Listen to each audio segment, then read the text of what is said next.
and it was my headline gig. It was my show, and people came.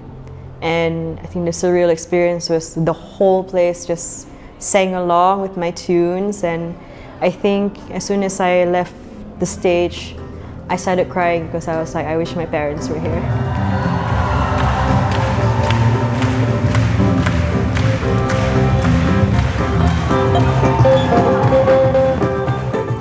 So played like Santa Barbara Bowl, and I was on tour opening for Jack Johnson, and Santa Barbara Bowl had Joni Mitchell and the Beatles play there, and Jimi Hendrix. And there I was, like, on this stage where they stood once before. And to me, as from a small town girl, from Miri, I'm like, I can't believe this. It's crazy,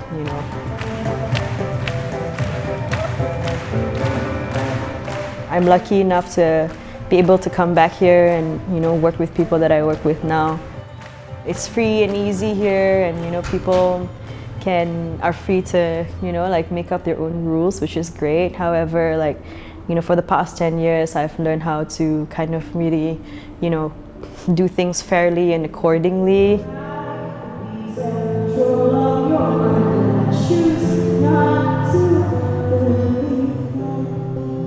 I get asked this a lot, especially in Malaysia. What's the difference between Malaysian-made music and music that's made in America? There's no difference, actually, There's no difference, because with the surge of the internet and what's able to be, accessible to us with the programs, and you learn things from platforms like YouTube, and there's websites that teaches you how to achieve a certain quality. I don't find there's any difference. And today, Chehao's going to be singing his latest single called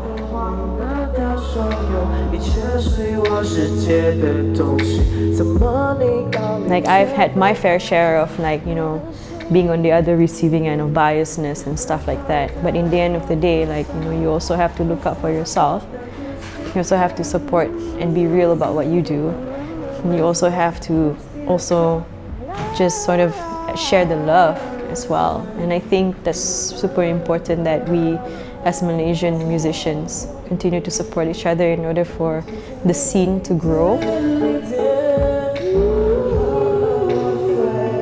Because we really don't have room for too much competition. Because the one thing about Malaysia is that everybody sounds different from each other.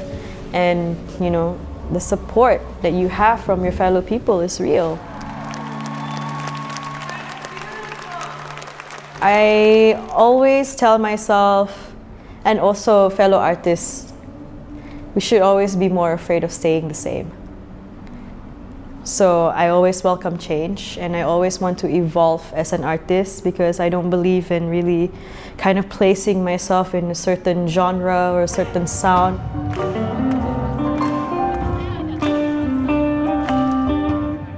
I feel like as a songwriter, I really prefer to live my words instead of just kind of pulling from an old experience. Because to me, at this point in my life, I try to really kind of take my time in knowing what lessons will be brought from my experiences. So I just really sort of didn't want to rush it.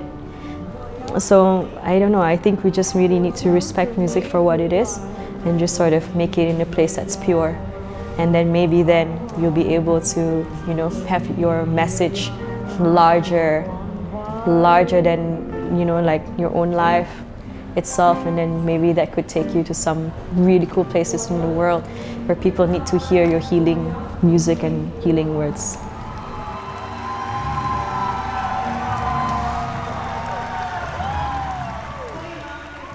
What I would expect from myself is that I would love to continue to make music. And I hope that, my longtime appreciators would come on the journey with me and just sort of, have continuous support, no matter how different it may sound like in my past portfolios. Sometimes being back is also quite challenging, especially when you've been away for so long. Yeah, yes, what I miss most about Malaysia is to, be able to kind of reconnect with my people and share with them about, wisdom that I've gotten, and you know, it's kind of pieces of souvenirs, I feel. Thank you so much. My name is Zee Avi. I hope you enjoy the rest of your day. And last but not least, we got the beekeeper. We got Santos on the beats. Let's go.